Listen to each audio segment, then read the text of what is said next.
नव्या युगाची नवी दिशा, Navyug live. Maharashtra के पालघर से आ रही है एक बड़ी खबर। विदेश में फंसे एक भारतीय की कहानी जिसका अंत हुआ सकुशल वापसी के साथ। अल्बानिया में एजेंट के धोखे का शिकार हुए पालघर के उमेश धूड़ी को आखिरकार मिल गई राहत। सांसद डॉक्टर हेमंत सावरा, मनसे नेता तुलसी जोशी और नवयुग लाइव की पहल से उमेश लौटे अपने वतन। मुंबई से सटे पालघर के रहने वाले उमेश धोड़ी नौकरी के लिए इस साल अप्रैल में अल्बानिया गए थे। बेहतर भविष्य की उम्मीद लेकर विदेश पहुंचे उमेश वहां एजेंट की धोखाधड़ी का शिकार हो गए और मुश्किल हालात में फंस गए। अपनी जान को खतरा बताते हुए उन्होंने वीडियो कॉल के जरिए मनसे नेता तुलसी जोशी से संपर्क किया और भारत सरकार से मदद की गुहार लगाई। देखिए किस तरह उमेश ने बिलख बिलख कर मदद की पुकार लगाई। बहुत परेशान हो चुका हूँ यूरोप के अंदर।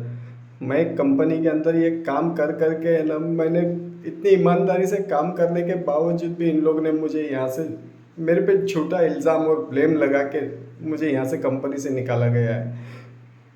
मुझे यहाँ पे मुझे इतना हरेसमेंट किया जा रहा था कि पूछो मत। यहाँ के एजेंटों से भी अभी मुझे धमकी भी आ रही है ऊपर से। आज मैं कल से निकल चुका हूँ, अभी भी मेरा टाइम ऐसा है कि वो मुझे मैसेज कर रहा है कि 2 घंटे में तू नहीं आया तो बोले गायब कर जाएगा, मुझे गायब कुछ भी। देश के कोई कायदा कानून ही नहीं है यहाँ पर। मुझे कह रहा है गायब करूँगा, मैं बाथरूम में छुप रहा हूँ। मैं यहाँ से कहीं, मैं किसी और दोस्त के वहाँ आके रुका हूँ मैं, लेकिन यहाँ पे मैं बाहर भी नहीं निकल सकता हूँ। मैं बाथरूम में रह के मैं दिन निकाल रहा हूँ पूरा आज का। मेरी मदद कीजिए तुलसी भाई। मैं समझ में नहीं आ रहा मैं क्या करूँ। मैं पागल हो चुका हूँ तुलसी भाई। मेरा दिमाग कुछ काम नहीं कर रहा है। मुझे आज एजेंटों से भी, जो वडोदरा में एजेंट है रफीक गाची IOR ऑफिस का, वो तक मुझे धमकी दे रहा है। जब मैंने पैसे की बात किया, अपने डिमांड की बात किया कि मुझे मेरा रिफंड दिया जाए और बस मुझे कुछ नहीं, यहाँ से आप निकालो, मुझे बस टिकट करो, कोई भी हालत में मुझे यहाँ से इंडिया पहुँचना है मुझे अपने। बस तुलसी भाई मेरी मदद करो और ये वीडियो देशमुख साहब तक पहुँचाओ। मैं अपने इंडिया आना चाहता हूँ, अपने देश आना चाहता हूँ, यहाँ नहीं रुकना चाहता। तुलसी भाई मेरी मदद करो, ये वीडियो अपने SP साहब देशमुख तक।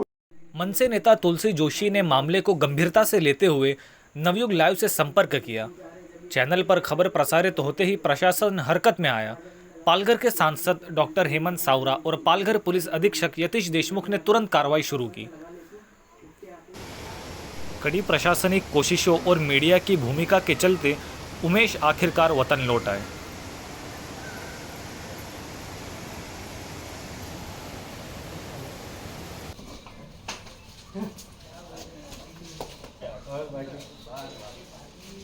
प्रशासनिक प्रयासों और मीडिया की सक्रिय भूमिका के चलते उमेश को अल्बानिया से सुरक्षित भारत लाया गया। आज वे सकुशल अपने घर लौटे, जहां मां ने उन्हें देखते ही गले लगा लिया और भावुक होकर रो पड़ी।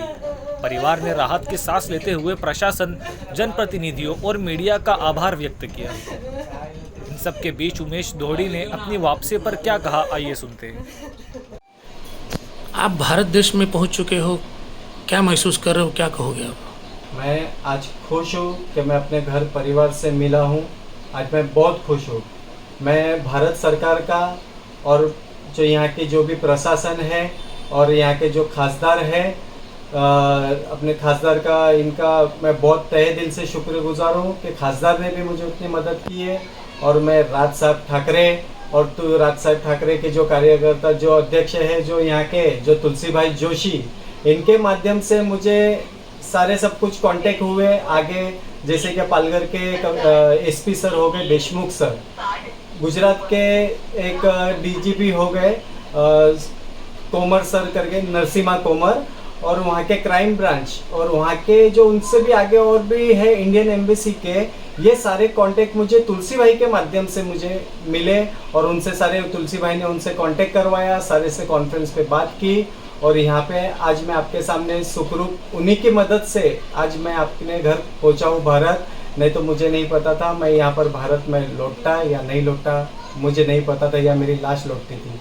लेकिन आज मेरा जो भी मुझे मदद की है, इन सारे पत्रकार भाइयों ने भी मेरी बहुत सारी मदद की है। और जितने भी ये पालघर प्रशासन, गुजरात प्रशासन, क्राइम ब्रांच से लेके सारे, इन्होंने बहुत मैं इनका तहे दिल से इनका धन्यवाद करता हूँ कि मैं आज अपने घर से बहुत ही सुखरूप से पहुँचा हूँ मैं। आपने वीडियो में कहा था कि आप अगर 2 घंटे में वापस नहीं आओगे तो आपको गायब कर दिया जाता, जिससे लेकर के आप रो कर आप मदद की गुहार लगा रहे थे। ये क्या मामला था? जी हाँ, एक वहाँ का एक लोकल एजेंट था जिससे मैंने अपनी सैलरी की मांग की थी और मैंने कंपनी में कुछ मुद्दा उठाया था, इसीलिए वो कंपनी में मेरी डिमांड नहीं हो रही थी। मतलब मुद्दे पे जो मुझे फैसिलिटी कही गई थी वो मुझे नहीं मिली थी, वो बस इसीलिए मुझे वो झूठा ब्लेम करके मुझे कंपनी से वहाँ से निकाला गया था। और वो जो लोकल एजेंट था वो मुझे इस तरह के मुझे मैसेज किया था और वीडियो कॉल पे मुझे धमकी दे रहा था वो कि यहाँ से तू हमारे कंट्री में है, यहाँ से तू जिंदा नहीं लौट पाएगा। क्यों आपको धमकी क्यों दी थी? जी, मैंने अपनी कॉन्ट्रैक्ट जो मेरा कॉन्ट्रैक्ट हुआ था उस बेस पे मेरा मेडिकल इंश्योरेंस से लेके जो भी फैसिलिटी मुझे हमें बताई गई थी वो फैसिलिटी के बारे में मैंने पूछा था। तो बस वही 3 महीने से मैं ये मुद्दा उठा रहा था, लेकिन वो मुद्दा मेरा कुछ फैसला हो ही नहीं रहा था। तो हो सकता है कि ये कंपनी को उन्हें पता चल गया होगा कि ये हमारे लिए, कंपनी के लिए धोखादायक हो सकता है, इसलिए उन्होंने मुझे वहाँ से झूठे इल्ज़ाम लगा के मुझ पर टर्मिनेट किया गया मुझे कंपनी से। आपको जिस तरीके से धमकी दी गई उसके पीछे कहीं ये तो कारण है कि आप सारी जो जानकारी थी पुलिस को बताने वाले थे? जी हाँ, बिल्कुल, मैं ये पुलिस को बताने वाला था, वहाँ से डूरेस पुलिस स्टेशन में लोकल जाने वाला था मैं। लेकिन उसके बाद में मैं बोला नहीं, यहाँ के पुलिसों के चक्कर में नहीं गिरना चाहता हूँ मैं, इसलिए मैंने तुरंत वीडियो बना के अपना ये वायरल किया। और वीडियो वायरल होने के बाद में मुझे तुरंत मुझे मदद हर चीज़ों, प्रशासन से लेके, भारत सरकार से लेके, भारत के एम्बेसी के जो भी है वो सारों से मुझे बहुत ही तुरंत मुझे रिप्लाई मिला है और तुरंत से तुरंत मेरी मदद की गई, उन्होंने हेल्प की है। पप्पा ने फोटो क्या